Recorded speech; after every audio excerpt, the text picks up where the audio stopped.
আইনি লড়াই ও নানা শঙ্কা পেরিয়ে কাল ডাকসু নির্বাচন। ভোট উৎসবের অপেক্ষায় শিক্ষার্থীরা, কেন্দ্রে কেন্দ্রে শেষ মুহূর্তের প্রস্তুতি, নিরাপত্তায় সতর্ক পুলিশ। দেশকে গণতান্ত্রিক রাষ্ট্রে রূপান্তর করাই এখন বিএনপির লক্ষ্য। সবাইকে ঐক্যবদ্ধ থাকার আহ্বান মির্জা ফখরুলের। ঠাকুরগাঁওয়ে বিএনপির সম্মেলনে যুক্ত হবেন তারেক রহমান। আসন কমানোর প্রতিবাদে বাগেরহাটে সকাল সন্ধ্যা হরতাল, যান চলাচল ও দোকানপাট বন্ধ, স্থানীয় নির্বাচন অফিসে তালা। পুনর্বহাল না হলে কঠোর কর্মসূচির হুঁশিয়ারি। উদ্যোক্তাদের রিটে ঝুলে যাওয়ার পথে 5 ব্যাংকের ভাগ্য। নিষ্পত্তি না হওয়া পর্যন্ত একীভূতকরণের পক্ষে নয় সোশ্যাল ইসলামী ব্যাংক। এবং বুদ্ধিজীবী ও প্রবীণ রাজনীতিক বদরুদ্দিন উমরকে শেষ বিদায়। কেন্দ্রীয় শহীদ মিনারে সর্বস্তরের ফুলেল শ্রদ্ধা, আবেগ আপ্লুত দীর্ঘদিনের সহকর্মীরা।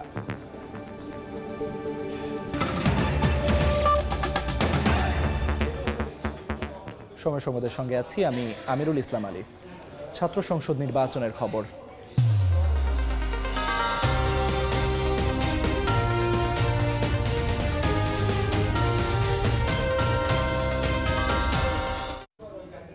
আইনি লড়াই ও নানা শঙ্কা পেরিয়ে কাল অনুষ্ঠিত হতে যাচ্ছে ডাকসু নির্বাচন। ভোট উৎসবের অপেক্ষায় ঢাকা বিশ্ববিদ্যালয়ের শিক্ষার্থীরা। 28টি পদে নিজেদের প্রতিনিধি বেছে নেবেন প্রায় 40,000 ভোটার। ক্যাম্পাসে শান্তিপূর্ণ পরিবেশ বজায় থাকার আশা তাদের। এরই মধ্যে প্রস্তুত হয়ে গেছে ভোট কেন্দ্র। নির্বাচন ঘিরে নিরাপত্তার শঙ্কা না থাকলেও সতর্ক অবস্থানে থাকার কথা জানিয়েছে ঢাকা মেট্রোপলিটন পুলিশ। 6 বছরের অপেক্ষার অবসান ঘটিয়ে অনুষ্ঠিত হতে যাচ্ছে ডাকসু নির্বাচন। নির্বাচনকে কেন্দ্র করে শিক্ষার্থীদের মধ্যে বিরাজ করছে উৎসাহ উদ্দীপনা। নিজেদের পছন্দের প্রার্থীকে নির্বাচিত করতে নির্বিঘ্নে ভোট দেওয়ার বিষয়ে আশাবাদী শিক্ষার্থীরা। যেভাবে হোক একজনকে ভোট দিলেই হবে সেরকম না, আসলে তারা আসলে যাচাই বাছাই করেই ভেবেচিন্তে আসলে ভোট দেওয়ার পরিকল্পনা করছে। সিট সংকটটা যদি দূর করা যায় তাহলে মনে হয় যে আর একটু ভালো হয়। আমরা সবাই খুবই এক্সাইটেড। আমরা চাই যে শান্তিপূর্ণভাবে আমরা আনন্দের মাধ্যমে যেন ভোটটা দিতে পারি। আমি চাচ্ছি নতুনত্ব একটু আসুক, একটু পরিবর্তন আসুক। ডাকসু নির্বাচন অনেক গুরুত্বপূর্ণ একটা ইভেন্ট, সো আমরা প্রচুর এক্সাইটেড। আমরা চাচ্ছি যে সুষ্ঠুভাবে নির্বাচনটা সম্পন্ন হোক। মঙ্গলবার সকাল 8টা থেকে 4টা পর্যন্ত 8টি ভোট কেন্দ্রে ভোট দেবেন 39,874 জন শিক্ষার্থী। এরই মধ্যেই প্রস্তুত হয়ে গেছে ভোট কেন্দ্রগুলো। কর্তব্যরতরা বলছেন অধিকাংশ কাজ শেষ করেছেন তারা। প্রস্তুতির কাজ তো আমরা কালকে থেকে শুরু করছি, যেহেতু ভোট কালকে ডাকসু নির্বাচন, তো সেহেতু আশা করা যায় যে আজকে রাতের মধ্যেই আমাদের এই ব্যালটগুলো সমস্ত ইতে চলে যাবে, আপনার এই কেন্দ্রগুলোতে সব পৌঁছানো হবে। আর এদিকে ডাকসু নির্বাচনকে কেন্দ্র করে নেওয়া হয়েছে বিশেষ নিরাপত্তা। টিএসসির সামনে পুলিশের নিরাপত্তা বক্স পরিদর্শন করেন ঢাকা মেট্রোপলিটন পুলিশের ডিসি অপারেশনস মোল্লা আজাদ। জানান, নির্বাচনকে ঘিরে নিরাপত্তা শঙ্কা না থাকলেও সতর্ক অবস্থানে থাকবে পুলিশ। ঢাকা বিশ্ববিদ্যালয়ের এটি একটি গুরুত্বপূর্ণ নির্বাচন, তো সেই গুরুত্বের বিবেচনায় আমরা সর্বোচ্চ নিরাপত্তামূলক ব্যবস্থা সেটি গ্রহণ করেছি। এদিন দুপুরে এক জরুরি সংবাদ সম্মেলন ডেকে ছাত্রদল মনোনীত আবিদ হামিম মায়েত পরিষদ অভিযোগ করেন, সাইবার অ্যাটাকের মাধ্যমে তাদের ফেসবুক আইডি ডিসেবল করে দেওয়া হয়েছে। বলেন, রাজনৈতিকভাবে মোকাবেলা করতে ব্যর্থ হওয়ায় সাইবার অ্যাটাকের মাধ্যমে জনপ্রিয় প্রার্থীদের দমানোর চেষ্টা করা হচ্ছে। যারা মানবাধিকারে বিশ্বাস করে না, মত প্রকাশে বিশ্বাস করে না, ঢাকা বিশ্ববিদ্যালয়ের শিক্ষার্থীরা আগামীকাল তাদেরকে ব্যালটের মধ্য দিয়ে জবাব দিবে ইনশাআল্লাহ। এদিকে ডাকসু নির্বাচন উপলক্ষে মেট্রো রেলের ঢাকা বিশ্ববিদ্যালয় স্টেশন মঙ্গলবার বন্ধ থাকবে। একই সঙ্গে এই সময় ঢাকা বিশ্ববিদ্যালয় ক্যাম্পাসে চলাচল করতে পারবেন না বহিরাগতরা। শাবাব ওয়াসি, সময় সংবাদ, ঢাকা। ডাকসু নির্বাচনে প্রার্থিতা ফেরত চেয়ে স্বতন্ত্র ভিপি প্রার্থী জুলিয়াস সিজারের রিট খারিজ করে দিয়েছেন হাইকোর্ট। সোমবার রিটের ওপর শুনানি শেষে আদেশ দেন বিচারপতি মুজিবুর রহমান মিয়া এবং বিচারপতি বিশ্বজিৎ দেবনাথের বেঞ্চ। এর আগে গত 31 আগস্ট রিট করেন জুলিয়াস সিজার। রিটে ডাকসু নির্বাচনে ভিপি পদে প্রার্থিতা ও ব্যালট নম্বর পুনর্বহালের নির্দেশনা চাওয়া হয়। একই সঙ্গে রিট আবেদনে চূড়ান্ত প্রার্থী তালিকায় তার নাম ও ব্যালটে নম্বর পুনর্বহাল না করা পর্যন্ত ডাকসু নির্বাচন স্থগিতের নির্দেশনা চাওয়া হয়। গত 4 সেপ্টেম্বর জুলিয়াস সিজারের রিট কার্যতালিকা থেকে বাদ দেন হাইকোর্টের একটি দ্বৈত বেঞ্চ। পরে এ বেঞ্চে রিটটি দায়ের করেন ছাত্রলীগ সম্পৃক্ততার অভিযোগ ও ছাত্র নির্যাতনের অভিযোগে প্রার্থিতা বাতিল হওয়া জুলিয়াস সিজার।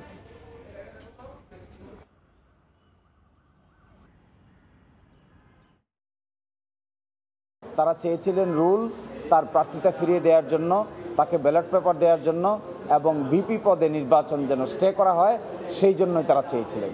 তো আজকে মাননীয় হাইকোর্ট ডিভিশন তার এই রিট পিটিশনটি সামারিলি রিজেক্ট করে দিয়েছেন। তার অর্থ হলো আগামীকালকে তিনি প্রার্থী হতে পারবেন না, তিনি নির্বাচনে কন্টেস্ট করতে পারবেন না, ভোটার তালিকাও তার নাম থাকবে না, এবং আগামীকালকে যথারীতি সকাল 8টায় ঢাকা বিশ্ববিদ্যালয়ের সেন্ট্রাল স্টুডেন্ট ইউনিয়ন ডাকসুয়ের নির্বাচন অনুষ্ঠিত হবে। 2 দিন পর জাহাঙ্গীরনগর বিশ্ববিদ্যালয় কেন্দ্রীয় ছাত্র সংসদের ভোট গ্রহণ। শেষ মুহূর্তে প্রচারণায় ব্যস্ত প্রার্থীরা। সকাল থেকেই ক্যাম্পাসে শিক্ষার্থীদের মাঝে লিফলেট বিলি করছেন তারা। এক হল থেকে ছুটছেন আরেক হলে। শিক্ষার্থীদের বিভিন্ন সমস্যা সমাধান ও অধিকার আদায়ের প্রতিশ্রুতি দিচ্ছেন সব প্যানেলের প্রার্থী ও সমর্থকরা। প্রচারণা শেষ হচ্ছে আগামীকাল। ভোট গ্রহণ হবে 11 সেপ্টেম্বর।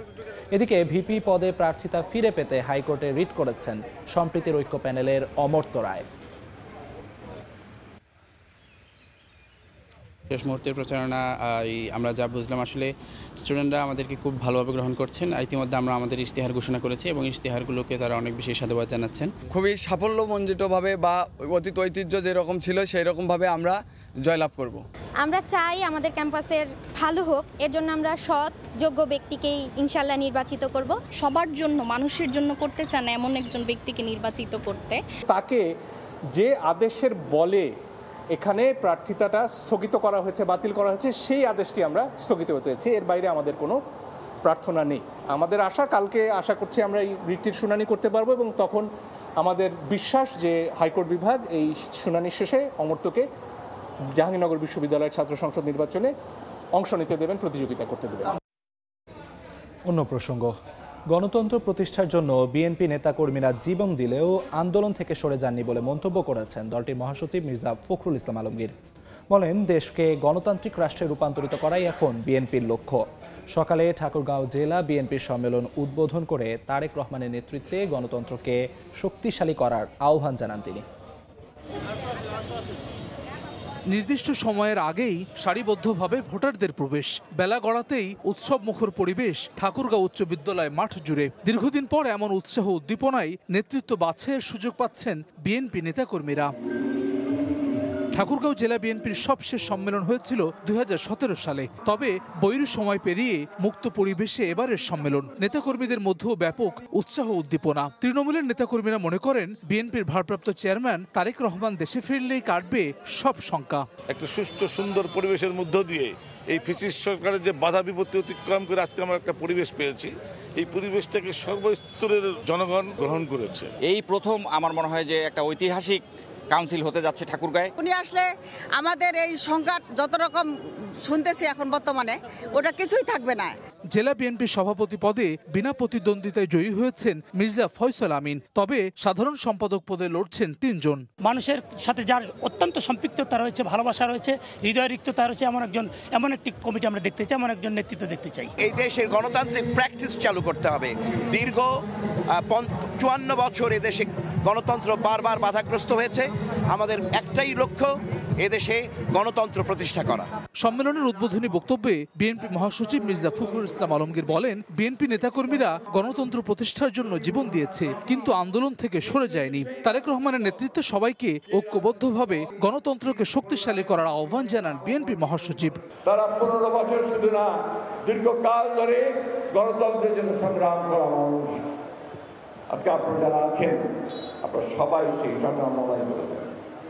এই সংগ্রাম ও লড়াইকে সত্যিকার অর্থে বাংলাদেশের কল্যাণে, বাংলাদেশের জনগণের কল্যাণে কাজে লাগানোর জন্য আমরা রাজনৈতিক দল বিএনপিকে শক্তিশালী করি।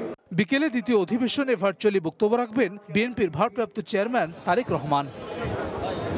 দীর্ঘ কর্তৃত্ববাদী শাসনের অবসান ঘটানো বিএনপি তৃণমূলের এসব নেতাকর্মীদের প্রত্যাশা ভোটাধিকার ফিরে পাওয়া। আজকের সম্মেলনের মধ্য দিয়ে উঠে আসা নেতৃত্বের হাত ধরে সে অধিকার নিশ্চিত করতে চান এসব মানুষ। একই সঙ্গে আগামীর বাংলাদেশ বিনির্মাণে 31 দফা নিয়ে উত্তর জনপদের প্রতিটি ঘরে ঘরে পৌঁছে যেতে চান বিএনপির এসব নেতাকর্মীরা। হাসান ওয়ালি, সময় সংবাদ, ঠাকুরগাঁও। নির্বাচন বানচাল ও প্রশ্নবিদ্ধ করার জন্য মব সৃষ্টি করা হচ্ছে বলে অভিযোগ করেছেন বিএনপি চেয়ারপারসনের উপদেষ্টা জয়নুল আবেদিন ফারুক। সকালে প্রেস ক্লাবের এক আলোচনা সভায় এই মন্তব্য করেন তিনি। এ সময় ডাকসু নির্বাচন সফল হবে বলেও আশা প্রকাশ করেন। জুলাই আগস্ট বিপ্লবকে পূর্ণ সমর্থন দানের মধ্য দিয়ে বাংলাদেশে যে ইতিহাস সৃষ্টি হয়েছে সেই ইতিহাসকে আরেকবার কলঙ্কিত করার জন্য হিন্দুস্তানের কলকাতা থেকে বসে বসে আবার ষড়যন্ত্র শুরু হয়েছে। প্রিয় ভাইয়েরা, তারা মত সৃষ্টি করে দেশে একটি নির্বাচনকে বানচাল করার ষড়যন্ত্র করছে, জানতে পারেন না? আগামীকাল যেন এশিয়ার সর্ববৃহৎ বিদ্যাপীঠের নির্বাচনকে কেউ ব্যাহত না করতে পারে। বাগেরহাটের একটি সংসদীয় আসন কমানোর প্রতিবাদে চলছে সকাল সন্ধ্যা হরতাল। জেলা নির্বাচন অফিসে তালা ঝুলিয়ে দিয়েছেন আন্দোলনকারীরা। হরতালের কারণে সকাল থেকে বন্ধ অভ্যন্তরীণ ও দূরপাল্লা রুটের যান চলাচল। বন্ধ মোংলা ঘষিয়াখালী রুটে সব ধরনের নৌযান চলাচল। এতে ভোগান্তিতে পড়েছেন যাত্রীরা। মহাসড়কে গাছের গুঁড়ি ফেলে ও টায়ারে আগুন দিয়ে হরতালকারীদের বিক্ষোভ। নির্বাচন অফিসের প্রধান ফটকে ঝুলছে তালা। সোমবার সকাল থেকে বন্ধ বাগেরহাটের আন্তঃজেলা ও দূরপাল্লার বাস চলাচল। চলেনি কোনো পণ্যবাহী যানও। ঢাকা খুলনা মহাসড়কের দশানী, নোয়াপাড়া, মোল্লাহাট সেতু ও খুলনা মোংলা মহাসড়কের ফয়লা, মোংলা বাস স্ট্যান্ড সহ জেলার অন্তত 20টি গুরুত্বপূর্ণ সড়কে অবরোধ করেন সর্বদলীয় সম্মিলিত কমিটির নেতাকর্মীরা। এতে চরম দুর্ভোগে পড়েন যাত্রীরা। এদিকে জেলা নির্বাচন অফিসের প্রধান ফটকে তালা ঝুলিয়ে বিক্ষোভ করেন হরতালকারীরা। পরে হরতালের সমর্থনে মিছিল হয় সড়কে। একটি বাদ দিয়ে 3টি আসন করা হয়েছে। দীর্ঘ শুনানির পরেও আমাদের কোনো দাবি মানা হয়নি, উপেক্ষিত হয়েছে। বাগেরহাটের সাধারণ জনগণ আমাদের সাথে আমাদের এই হরতালে সাড়া দিয়েছে। এর জন্য বাগেরহাটের সর্বস্তরের জনগণ রাস্তায় নেমেছে। অবিলম্বে জেলায় আসন কমানোর সিদ্ধান্ত প্রত্যাহার না করা হলে কঠোর কর্মসূচির হুঁশিয়ারি দেন সর্বদলীয় সম্মিলিত কমিটির নেতারা। শেখ হাসিনা যেমন তিনি যে কায়দায় দেশ পরিচালনা করেছেন, আজকে মনে হয় সিএসির পিছনে এমন কোনো হয়তো কুশীল অথবা কোনো ষড়যন্ত্রকারী লুকিয়ে আছে, যার কারণে তিনি এই স্পর্ধা তিনি দেখিয়েছেন। আমরা অবশ্যই এটা কঠোর কর্মসূচির মাধ্যমে এটাকে প্রতিহত। এদিকে হরতালের কারণে দোকানপাট ও ব্যবসা প্রতিষ্ঠান বন্ধ রেখেছেন ব্যবসায়ীরা। বন্ধ মোংলা ঘষিয়াখালী রুটে সব ধরনের নৌ চলাচল। বন্ধ রাখা হয়েছে নদী পারাপারের খেয়া ট্রলারও। এতে নদীর দুই পাড়ে ইপিজেডের গার্মেন্টস কর্মীসহ শত শত মানুষ দুর্ভোগে পড়েন। 30 জুলাই ত্রয়োদশ সংসদ নির্বাচন সামনে রেখে বাগেরহাটের 4টি আসনের মধ্যে একটি কমিয়ে জেলায় 3টি আসনের প্রারম্ভিক প্রস্তাব দেয় নির্বাচন কমিশন। পরে শুনানি শেষে 4 সেপ্টেম্বর শুধু সীমানা পরিবর্তন করে 3টি আসন জারি রেখে চূড়ান্ত গেজেট প্রকাশ করে ইসি। মনিরুজ্জামান প্রান্ত, সময় সংবাদ। জুলাই গণ অভ্যুত্থানের প্রথম শহীদ আবু সাইদ হত্যা মামলার 3য় দিনের সাক্ষ্য গ্রহণে সাক্ষ্য দিয়েছেন আবু সাইদের ময়নাতদন্তকারী চিকিৎসক রাজিবুল ইসলাম। সকালে আন্তর্জাতিক অপরাধ ট্রাইব্যুনাল 2-এ এই সাক্ষ্য গ্রহণ শুরু হয়। সাক্ষ্যে ডাক্তার রাজিবুল ইসলাম বলেন, গুলিবিদ্ধ হয়ে অভ্যন্তরীণ রক্তক্ষরণের কারণে আবু সাইদের মৃত্যু হয়েছে এমন রিপোর্ট দেয় তা গ্রহণ করা হয়নি। এ সময় তিনি বলেন, ময়নাতদন্তের প্রথম রিপোর্টটি সঠিক ছিল। এর আগে এই মামলায় সাক্ষ্য দেন আবু সাইদের বাবা এবং প্রত্যক্ষদর্শী একজন সাংবাদিক। তারা সাক্ষ্যে আবু সাইদকে গুলিবিদ্ধ করার ঘটনা তুলে ধরেন। আর বাবা বলেন, বেঁচে থাকা অবস্থায় সন্তান হত্যার বিচার দেখে যেতে চান। এদিকে আন্তর্জাতিক অপরাধ ট্রাইব্যুনাল 1-এ শেখ হাসিনা, আসাদুজ্জামান খান কামাল ও চৌধুরী আবদুল্লাহ আল মামুনের বিরুদ্ধে 13তম দিনের সাক্ষ্য গ্রহণ চলছে। দেশের বাম তত্ত্বচর্চার মহিরুহু সমাজতান্ত্রিক ভাবুক, গবেষক ও লেখক বদরুদ্দিন ওমরের প্রতি শেষ শ্রদ্ধা জানিয়েছেন সর্বস্তরের মানুষ। কেন্দ্রীয় শহীদ মিনারে সকাল 10:30 থেকে শুরু হয় শ্রদ্ধা নিবেদন। বিভিন্ন রাজনৈতিক, সামাজিক, সাংস্কৃতিক, পেশাজীবী সংগঠনের পক্ষ থেকে শ্রদ্ধা জানানো হয়। জানাজা শেষে তাকে দাফন করা হয় জুরাইন কবরস্থানে। বিশিষ্টজনেরা বলছেন, সৃষ্টিকর্মের মাধ্যমেই স্মরণীয় হয়ে থাকবেন বদরুদ্দিন ওমর। বিদায় কমরেড বদরুদ্দিন ওমর একাধারে যিনি ছিলেন বামধারার রাজনীতিক, চিন্তায়, দর্শনে বৈষম্যহীন সমাজ ও রাষ্ট্র বিনির্মাণে এক উজ্জ্বল নক্ষত্র। 94 বছরের জীবনে তিনি লড়ে গেছেন দলমতের ঊর্ধ্বে। তাই কেন্দ্রীয় শহীদ মিনারে সরকারের উপদেষ্টা, ঊর্ধ্বতন কর্তারা, বিএনপি, এনসিপি, বাম দল সহ বিভিন্ন রাজনৈতিক, সামাজিক সংগঠনের নেতারা এক কাতারে দাঁড়িয়ে জানালেন শেষ শ্রদ্ধা। উনি ওনার ইতিহাস রচনায় ইতিহাস কল্পনার আশ্রয় নেননি এবং উনি কোনো হেজিমনিকে খুশি করতে চাননি, কখনোই আপোষ করেননি, কোনো কিছু চাননি। তিনি একভাবে লিখে গেছেন। আমাদের জুলাই গণ অভ্যুত্থানের যারা অগ্রনায়ক ছিলেন তাদের অনেকেই ওনার চিন্তা চেতনা দ্বারা প্রভাবিত ছিলেন বলে আমি বিশ্বাস করি। রাজনৈতিক সহযোদ্ধারা বলছেন জীবনের শেষ দিন পর্যন্ত তিনি ছিলেন ন্যায়ের পক্ষে শির দ্বারা সোজা করে লড়ে যাওয়া এক যোদ্ধা। তাই তো বাংলা একাডেমি, স্বাধীনতা পুরস্কার সহ সব পুরস্কার তিনি ফিরিয়ে দিতে পেরেছেন।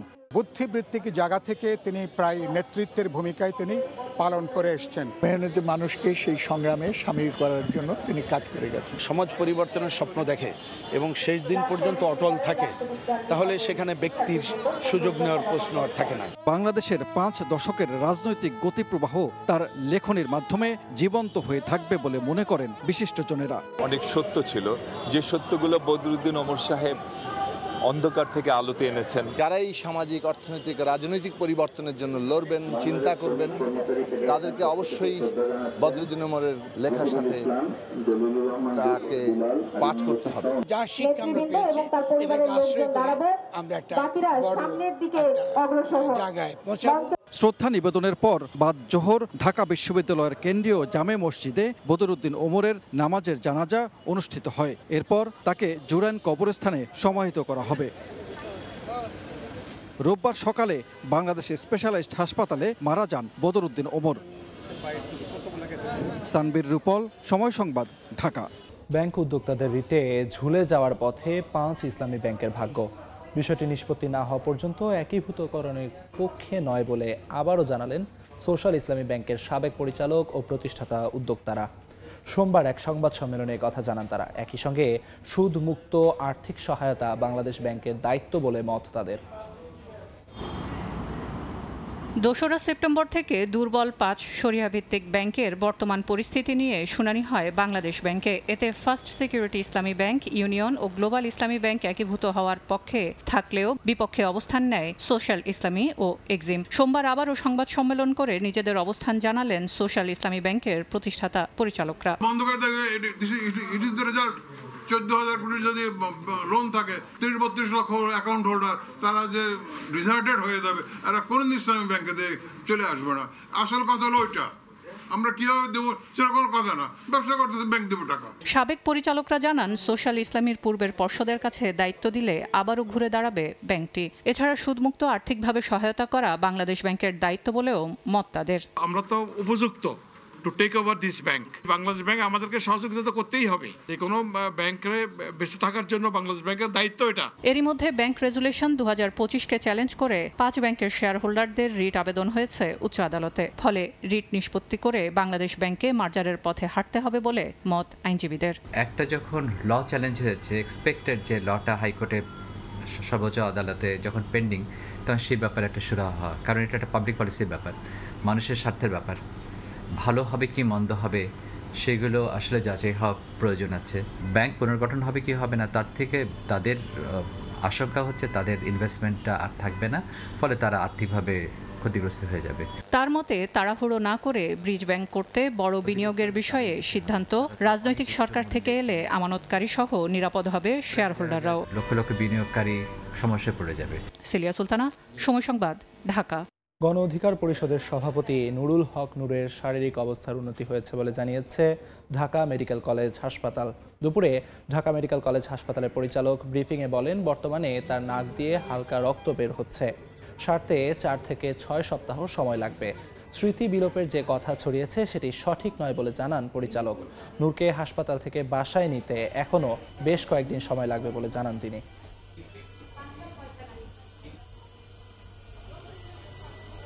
এখন যেহেতু জ্বর আসছে, আমরা জ্বরটা সাবসাইড করার পরে আমরা ওনাকে ছেড়ে দিতে পারবো। ওনার শারীরিক অবস্থা ঘরে ফিরে যাবো, মেমোরি লস হওয়ার সম্ভাবনা নাই। গ্রাজুয়ালি ওনার অবস্থার উন্নতি হচ্ছে। আমরা আশাবাদী আগামী কয়েকদিনের মধ্যে উনি চাইলে বাসায় যেতে পারবেন। 4 থেকে 6 সপ্তাহ ওনার যে ফ্র্যাকচার যেটা আছে সেটা থেকে রিকভারির জন্য এরকম সময় লাগবে। হাসপাতাল থেকে ডিসচার্জ হওয়ার পরে নেক্সট ফলো আপে উনি আমাদের এখানেও আসতে পারে, মানে দেশেও ফলো আপ করতে পারে অথবা বাইরেও যেতে পারে, এইভাবে রিকমেন্ড করছেন। এ পর্যায়ে শীর্ষ সংবাদগুলো জানিয়ে দিচ্ছি আরেকবার। আইনি লড়াই ও নানা শঙ্কা পেরিয়ে কাল ডাকসু নির্বাচন। ভোট উৎসবের অপেক্ষায় শিক্ষার্থীরা। কেন্দ্রে কেন্দ্রে শেষ মুহূর্তের প্রস্তুতি, নিরাপত্তায় সতর্ক পুলিশ। দেশকে গণতান্ত্রিক রাষ্ট্রে রূপান্তর করাই বিএনপির এখন লক্ষ্য। সবাইকে ঐক্যবদ্ধ থাকার আহ্বান মির্জা ফখরুলের।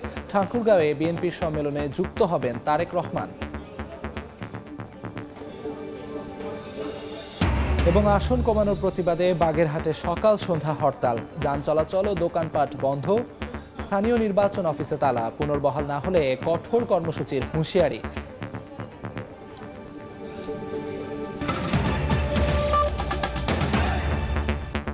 এই ছিল সময় সংবাদে, সঙ্গে থাকুন সময়।